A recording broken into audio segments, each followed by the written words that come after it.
Shalom. Pagi ini kita akan bersama-sama membaca firman Tuhan yang terambil dari kitab Rut pasal 1 ayat 1 sampai ayat yang ke-14. Rut pasal 1 ayat 1 sampai ayat 14, tapi kita akan baca hanya sampai ayat yang ke-7. Saya akan mulai ayat yang pertama, lalu jemaat menjawab ayat yang kedua, dan seterusnya saling ganti bergantian sampai tiba pada ayat yang ke-7. Pada zaman para hakim memerintah, ada kelaparan di tanah Israel. Lalu pergilah seorang dari Betlehem Yehuda beserta istrinya dan kedua anaknya laki-laki ke daerah Moab untuk menetap di sana sebagai orang asing. Ayat 2. Nama orang itu ialah Elimelek, nama istrinya Naomi, dan nama kedua anaknya Mahlon dan Hilion. Semua orang-orang Efrata dari Betlehem Yehuda, dan setelah sampai ke daerah Moab, ialah mereka di sana. Kemudian matilah Elimelek suami Naomi, sehingga perempuan itu tertinggal dengan kedua anaknya. Keduanya mengambil perempuan Moab. Yang pertama bernama Orpa dan yang kedua bernama Rut, dan mereka diam di situ kira-kira 10 tahun lamanya. Lalu matilah juga keduanya, yakni Mahlon dan Hilion, sehingga perempuan itu kehilangan kedua anaknya dan suaminya. Kemudian berkemaslah ia dengan kedua menantunya, dan ia pulang dari daerah Moab, sebab di daerah Moab ia mendengar bahwa Tuhan telah memperhatikan umatnya dan memberikan makanan kepada mereka. Maka berangkatlah ia dari tempat tinggal itu bersama-sama dengan kedua menantunya. Ketika mereka sampai di jalan untuk pulang ke tanah Yehuda. Kapot lecha Adonai Elohenu kapot lecha. Segala kemuliaan ya Adonai Tuhanku, kemuliaan bagimu. Saudara-saudara yang dikasihi Tuhan, ketika kita membaca peristiwa-peristiwa yang ada di dalam Alkitab, saudara pasti memperoleh kisah daripada peristiwa-peristiwa itu. Kisah itu membuat kita tahu sebagai cerita yang kita baca. Dan ketika kita membaca kisah itu, dan tentu kita mendapat kesan. Ada kesan ketika kita baca. Tapi sebetulnya tidak cukup kesan, tapi ada pesan. Kesan seringkali pada zaman sekarang dikatakan rema, kita memperoleh rema. Tapi sebetulnya yang paling inti adalah kita menemukan keruhma, pesan daripada peristiwa itu. Jadi kisah itu diceritakan, dituturkan dalam Alkitab bukan sekedar seperti itu. Tetapi dia ingin menyampaikan sebetulnya apa sih dari kisah itu pesan Tuhan yang kita ingin tangkap. Nah saudara yang dikasihi oleh Tuhan, sebagaimana sekarang ini kita sekarang sedang membaca kitab Rut. Ya, dikatakan di situ. Maka pada awal kitab ini mengatakan, pada zaman para hakim memerintah ada kelaparan di tanah Israel. Artinya kalau kita lihat malapetaka, bencana, itu tidak pilih kasih. Mau berada di tempat mana saja. Termasuk di tanah perjanjian yang dikatakan berlimpah susu dan madu. Akan terjadi juga malapetaka itu. Itulah ironisnya dunia. Meskipun dia modern, dia menyediakan segala sesuatu, tapi manusia itu tidak mampu dan tidak sanggup ketika ada malapetaka datang. Dan kita mengalami di zaman-zaman saat ini, kita tahu bagaimana ada perubahan, ada satu virus yang mengganggu kehidupan manusia, dan itu terjadi. Kembali lagi saya katakan sana. Jadi ketika terjadi kelaparan di tanah Israel, Lalu apa yang terjadi kita lihat.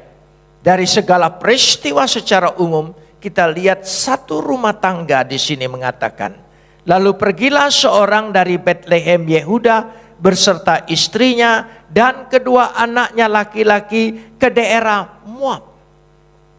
Saudara, kita melihat bersama-sama di sini. Ketika mereka, Elimelech memutuskan ingin pergi ke Moab dan meninggalkan Bethlehem. Kalau saudara membaca seluruh daripada kitab Rut, dia bukan orang miskin, bukan orang yang tidak berada. Dia berada. Karena Rut pernah berkata, Naomi pernah berkata, waktu aku pergi tanganku penuh. Tapi ketika aku pulang sekarang tanganku kosong. Berarti dia orang yang berada. Dan ketika Naomi pulang semua gempar. Berarti dia orang yang terkenal di kota itu. Terpandang. Tapi itulah saudara. Karena ada bencana kelaparan. Apa yang mendahulunya? Dia belum kelaparan. Dia belum ditimpa bencana. Tapi ketakutan, kekhawatiran yang menimpa lebih dahulu. Membuat dia mengambil keputusan yang salah. Kenapa demikian? Bethlehem itu rumah roti. Ladang yang paling subur. Domba-domba yang terpercaya untuk dibawa ke bait Tuhan.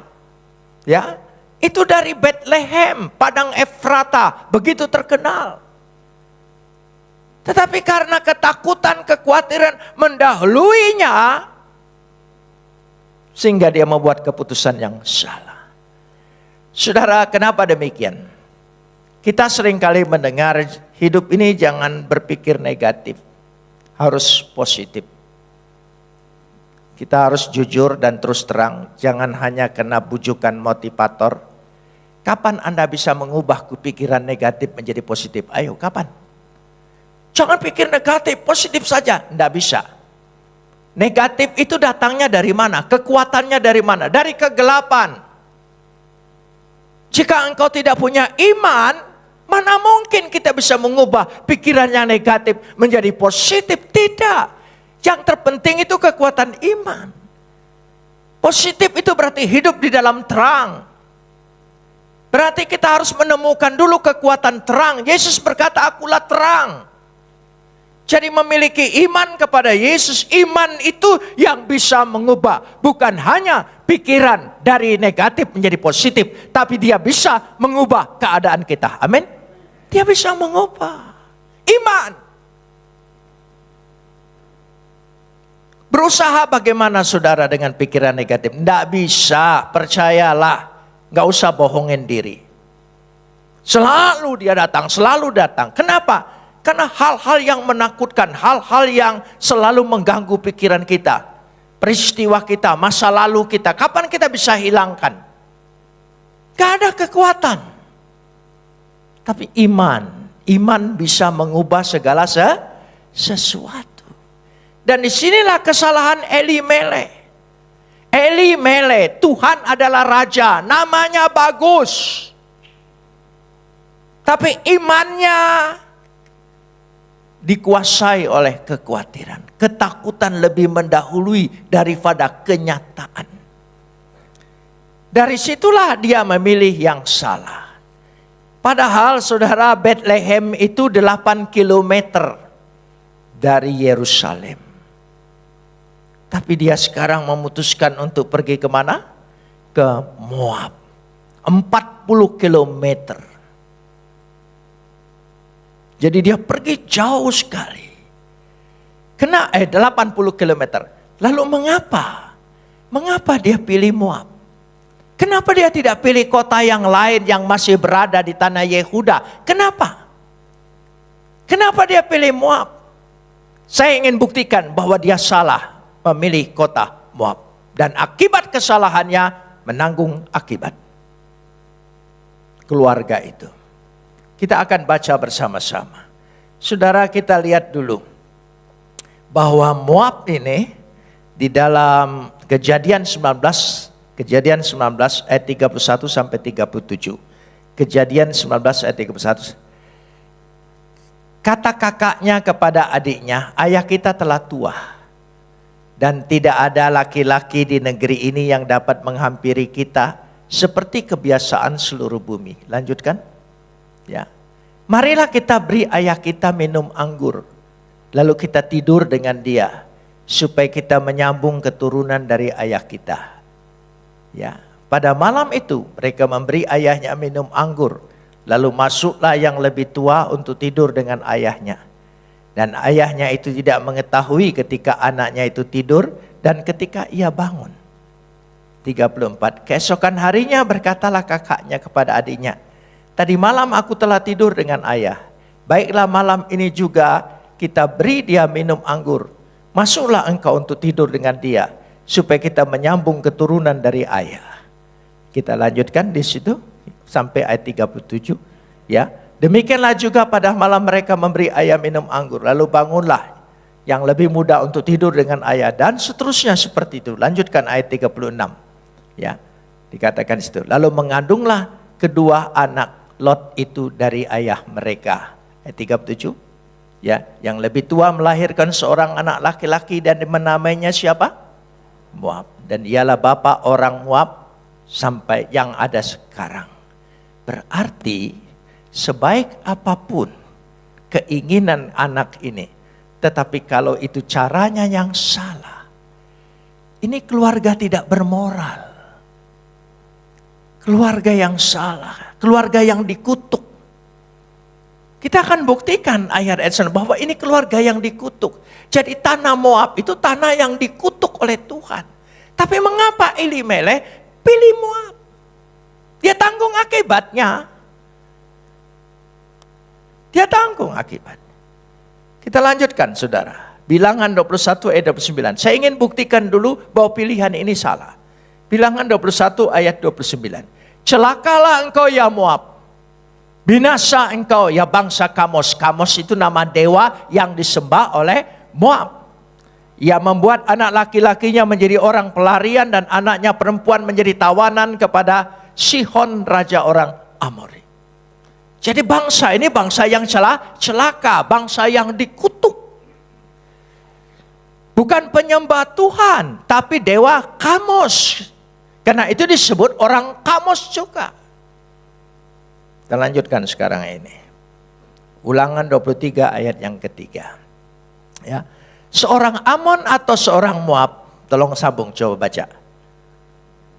Janganlah masuk jemaat Tuhan, sebab keturunannya yang ke-10 pun tidak boleh masuk jemaat Tuhan sampai selama-lamanya.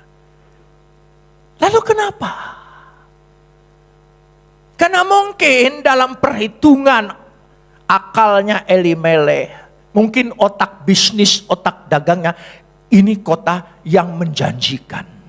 Hati-hati menaruh hidupmu, masa depanmu terhadap hal-hal yang kau pikir menjanjikan. Kalau tidak dalam Tuhan, apalagi melanggar hukum Tuhan, perintah Tuhan, bahaya. Hasilnya tidak seperti yang kau inginkan. Hidup ini memang kita punya cita-cita, tapi yang menentukan bukan kita. Iman percaya kita. Itu yang menentukannya. Sesulit apapun jika engkau menaruh kepada Tuhan imanmu, percayamu, harapanmu, saya percaya engkau akan beroleh jalan keluar yang terbaik. Amin. Itu orang beriman. Tapi Elimelek tidak. Istrinya Naomi cantik, arti Naomi itu periang, gembira, mendukung, bukan melarang. Hati-hati menjadi istri. Kadang-kadang istri bisa memajukan suaminya, tapi kadang-kadang bisa menjerumuskan suaminya. Jika suami mengambil langkah-langkah yang salah, jangan sungkan-sungkan untuk menegurnya. Meskipun terjadi pertengkaran, tidak soal. Ini penting. Sebab kita ingin menyelamatkan rumah tangga kita. Amin. Bukan menyelamatkan ekonomi kita, bisnis kita, perusahaan kita. Bukan. Yang kita ingin selamatkan itu rumah tangga. Engkau boleh berusaha, punya perusahaan, bisnis. Itu gunanya untuk apa? Jangan dibalik. Keluarga membuat bisnis, bukan. Bisnismu buat keluarga. Amin. Katakan amin. Ya itu yang penting. Elimelekh. Kita lihat contoh ini. Mengapa kisah ini diungkapkan? Untuk menunjukkan. Tetapi disitulah nanti kita ingin lihat kemurahan Tuhan. Kasih karunia Tuhan. Belas kasihan Tuhan itu tidak pernah habis-habisnya. Kita lihat sini. Elimelekh namanya begitu bagus. Naomi bagus. Saya sedang berpikir Elyon dan Mahlon itu bukan nama orang Yahudi. Itu nama orang Kamos, nama Moab. Gitu. Apa sejak tinggal di sana lalu anaknya dirubah namanya? Mungkin karena supaya bisa lebih diterima di Moab. Padahal dalam arti yang lain, Mahlon itu artinya penyakitan. Kan tidak mungkin ketika lahir namakan anak ini dia penyakitan. Kan tidak mungkin. Kita selalu menamakan hal-hal yang indah-indah, yang bagus-bagus. Karena kita menaruh harapan anak kita hidupnya lebih baik. Amin. Kilion itu artinya gagal. Masa dia namakan anaknya gagal? Tapi saya menyangka nama ini setelah peristiwa terjadi. Artinya dia bukan membuahkan, menghasilkan anak yang punya harapan, punya masa depan. Tapi ternyata anak yang penyakitan dan anak yang gagal. Akibat apa? Keputusan yang salah dari orang tuanya. Sekali lagi, keputusan yang salah dari orang tua. Hati-hati orang tua. Kenapa pernikahan harus dipersiapkan? Kenapa harus memelihara dan mempertahankan? Harus berjuang.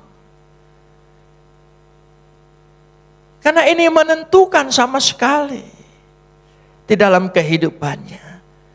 Sehingga kalau kita perhatikan di sini, kita lanjutkan bagaimana ya, keluarga yang terhormat, keluarga yang terpandang, lalu menikahkan anaknya dengan orang Moab. Kita tahu tadi orang Moab itu orang yang dikutuk tidak boleh masuk jemaah Tuhan. Tapi diambil. Kesalahan yang besar. Tapi kenapa kemudian bisa menjadi luar biasa? Kita ingin membaca kisah ini untuk menemukan apa pesan Tuhan. Pesan Tuhan dalam kisah ini. Bukan hanya kesan kita, tapi pesannya apa? Setelah keduanya mati juga, suaminya mati, anaknya mati, tinggal dia dengan kedua menantunya, ya. Lalu mereka berkemas untuk pulang ke dari daerah Moab. Kita lanjutkan ayat 6, kita perhatikan di situ. Ya, dalam Rut pasal 1 ayat yang ke-6. Kita simak dengan baik. Kemudian berkemaslah ia dengan kedua menantunya dan ia pulang dari daerah Moab. Tolong sambung. Sebab di daerah Moab ia mendengar bahwa Tuhan telah memperhatikan umatnya dan memberi makanan pada mereka. Kita ingin bahas. Tuhan memperhatikan umatnya. Kata Tuhan memperhatikan umatnya itu memakai kata pagat. Fagat dalam bahasa Ibrani. Fagat. Memperhatikan, mengindahkan, ya. Lebih dari itu. Karena terlalu sederhana kalau diterjemahkan kata pagat ini memperhatikan. Tapi Tuhan bertindak.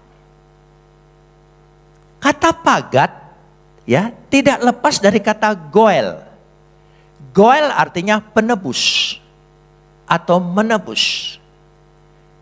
Tuhan memperhatikan Pagat dan penebus. Kita perhatikan. Rut dan Orpa. Bukan orang pilihan, bukan umat Tuhan. Dikutuk oleh Tuhan. Tapi kenapa Rut bisa dipulihkan? Rut bisa terpilih. Karena ketika Tuhan memperhatikan dan ada Goel, ada penebus. Siapa penebusnya? Boaz. Dalam tradisi Yahudi disebut levir. Levir itu ada seorang yang menggantikan untuk menebus. Levir. Jadi Boaz dalam kisah ini orang yang menggantikan bagi suaminya Rut, ya, menggantikan dan menebus. Sehingga menyelamatkan. Inilah gambaran. Kita ini sejak manusia jatuh dalam dosa, tidak ada pilihan bagi kita. Kita dikutuk, kita terbuang, tidak ada jalan keluar. Tapi karena ada penebus yang datang, yang kita percayai, siapa namanya? Yesus. Yang menggantikan kita untuk menanggung dosa-dosa kita. Itulah kasih karunia. Berarti bagaimanapun, sulit apapun, keputusan yang salah apapun, pasti ada peluang kasih karunia. Katakan amin. Kasih karunia. Di sini sudah diberitakan. Tadi kita sudah baca. Moab tidak ada pilihannya. Sampai keturunan ke-10 pun tidak dipilih. Tapi karena ada levir, ada penebus, ada Goel, dan Tuhan memperhatikan Pagat. Nah, dua kata Pagat dan Goel sempurna sekali dalam satu ayat. Saya ingin ajak baca. Keluaran 6 ayat 5. Keluaran 6 ayat 5. Ya. Tapi aku sudah mendengar juga rang orang Israel yang telah diperbudak oleh orang Mesir. Dan aku ingat kepada perjanjianku. Ya. Ayo lanjutkan. Ya. Ya. Sebab itu katakanlah kepada orang Israel, akulah Tuhan. Aku akan apa? Membebaskan kamu dari kerja paksa orang Mesir. Apalagi? Melepaskan kamu dari perbudakan mereka dan apa? Menebus kamu dengan tangan yang teracung dan hukuman-hukuman yang berat. Inilah kata Pagat. Tuhan memperhatikan berarti Tuhan bertindak. Tuhan membela. Itu Pagat. Bukan hanya memperhatikan, mengamati gitu. Bukan. Tuhan itu memperhatikan umatnya. Apa yang kita sekarang sedang hadapi penderitaannya, dia tahu persis, dia memperhatikan. Tapi bukan hanya memperhatikan, dia bakal bertindak. Dia menebus karena ada Goel. Karena diingat dan kita punya penebus, siapa namanya? Yesus. Dan dia memperhatikan itu. Ketika dia memperhatikan itu dan dia lakukan itu, sehingga sungguh-sungguh. Tetapi di mana? Kita perhatikan saudara. Kembali pada ayat 6. Ya. Rut 1 ayat 6. Kemudian berkemaslah ia dengan kedua mantunya. Ia pulang dari daerah Moab. Sebab di daerah Moab ia sudah mendengar bahwa Tuhan telah memperhatikan umatnya. Dan apa? Memberikan makanan pada mereka. Lalu saudara sekalian kita lihat bersama-sama dia pulang ke Betlehem. Sekali lagi. Naomi bersama mantunya pulang kemana? Ke Betlehem. Tidak tinggal lagi di Moab. Jika engkau ingin Tuhan memperhatikan dan menebus engkau, menggantikan masa depanmu dengan begitu indah, kembali ke Betlehem. Siapa yang lahir di Betlehem? Yesus. Kembali pada Yesus. Jangan tetap tinggal dalam kesalahan kita. Sesalah apapun keputusan kita pada masa yang lalu, jika kita mau kembali ke Betlehem, berjumpa yang lahir di Betlehem namanya Yesus, engkau akan dipulihkan. Amin. Rut orang yang tidak terpilih. Tapi begitu indahnya dia dari orang yang asing, orang yang dikutuk, orang yang dibuang. Tapi karena ada penebus, ada levir, ada goel, ada fagat. Dia melahirkan juru selamat. Ya, Esai. Dari Esai melahirkan siapa? Daud. Dari Daud keturunannya melahirkan siapa? Yesus. Luar biasa. Masa yang sulit, masa yang semua yang dikatakan oleh Naomi. Ternyata saya pikir Naomi ini memang agak cerewet. Ya, tapi tidak semua nama Naomi cerewet, bukan begitu maksud saya. Ya, tapi Tuhan memperhatikan, Tuhan mengindah. Ada beberapa kata. Ya. Saudara, kita lanjutkan ayat 13, makanya saya katakan tadi, ayat bacaan kita tadi. Ya. Ayat 13. Ya, kita lihat di situ. Masakan kamu menanti sampai mereka dewasa? Masakan karena itu kamu harus menahan diri dan tidak bersuami? Janganlah kiranya demikian anak-anakku. Bukankah jauh, tolong sambung, lebih pahit yang aku alami daripada kamu? Coba apa yang disalahkan? Sebab tangan Tuhan telah teracung kepadaku. Yang ngambil keputusan salah siapa? Yang melakukan kesalahan siapa? Tapi yang disalahkan siapa? Itulah kita. Itu kita. Tuhan, kenapa engkau tidak tolong? Tuhan, kenapa tidak bela? Ya, kita selalu menyalahkan Tuhan. Padahal waktu kita ambil keputusan, kita tidak pernah tanya Tuhan. Tuhan, mengapa ini menimpa hidupku? Aku dapat suami model seperti ini. Padahal waktu nikah nggak pernah tanya Tuhan, apa betul ini suami yang Tuhan berikan kepada saya? Tapi ketika terjadi kita menyalahkan Tuhan. Sama. Padahal Tuhan yang disalahkan sebetulnya ada ayat selanjutnya lebih lengkap lagi. Saudara, ayat 20b. Ayat 20. Ya, pasal 1 ayat 20. Tetapi ia berkata kepada mereka, janganlah sebut aku Naomi, sebutkan aku Mara, ya, wanita sengsara. Sebab, tolong sambung, yang Maha Kuasa telah melakukan banyak hal yang pahit kepadaku. Dia sebut Tuhan El Shaddai, Tuhan Maha Kuasa, ya, tapi dia salahkan Tuhan. Padahal kata Tuhan El Shaddai di dalam Alkitab selalu berhubungan dengan pembelaan Tuhan, pekerjaan Tuhan, kuasa Tuhan, pertolongan Tuhan. Dia salah. Kalau keputusan tadi yang salah, saya sekarang membuktikan itu kesalahannya.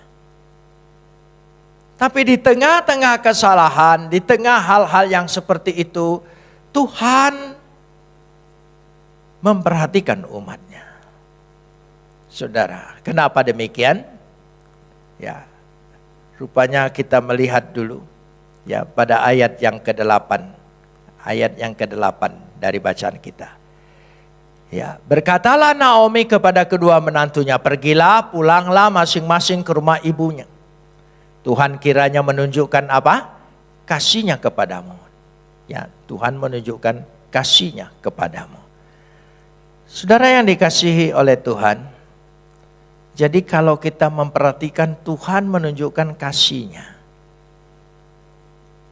Kata kasih itu memakai bahasa Ibrani hesed, kasih.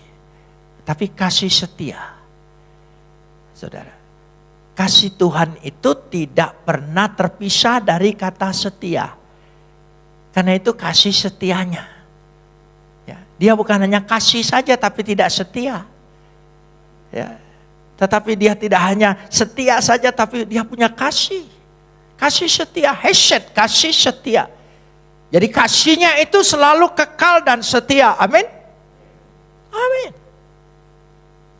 Kalau kita sungguh-sungguh dikasihi oleh dia dan dia setia dengan kasihnya, tidak mungkin ada orang percaya terbuang. Gak mungkin. Karena kasih setianya kekal. Apapun yang pernah kita terjadi, kita hanya diminta satu langkah, kembali ke Yerusalem, kembali kepada Yesus, amin. Itu saja langkah kita. Dia akan memulihkan, dia akan merubah masa depan kita menjadi yang tidak baik, yang pahit menjadi manis, amin. Ya, Naomi kemudian saudara bisa baca di rumah pekerjaan saudara. Dia akan mengalami masa yang manis sekali. Sehingga dia dipuji. Waktu dia kembali, dia diejek. Naomi kah itu? Nah, itu suara sinis itu saudara. Saudara, Naomi kah itu? Siapa dia? Ya. Tapi setelah demikian orang memuji dia.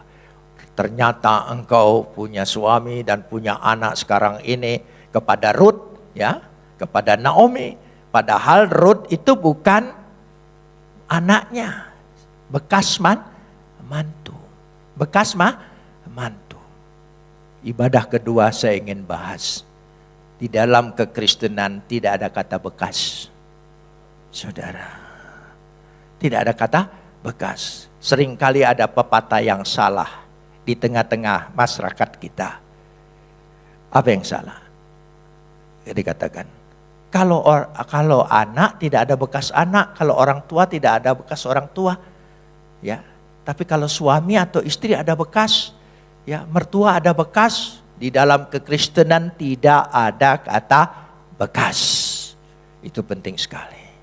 Kembali lagi, jadi Tuhan dengan kasih setianya ke perubahan rumah tangga ini. Jika rumah tanggamu pernah melangkah yang salah, berkacalah kepada kisah Naomi pagi hari ini. Jika hidup kita pernah bertindak yang salah, jika hal-hal ada keputusan yang salah, tidak apa-apa. Hanya satu tawaran, hanya satu langkah, kembali ke Yerusalem. Peluang kasih setia Tuhan, pembelaan Tuhan, ya, pemulihan Tuhan, pembaharuan Tuhan akan dimulai di dalam kehidupan kita, bukan nanti. Mulai sekarang ketika engkau beriman. Ketika kita berdoa, kita percaya, kita serahkan. Amin. Mari kita berdoa.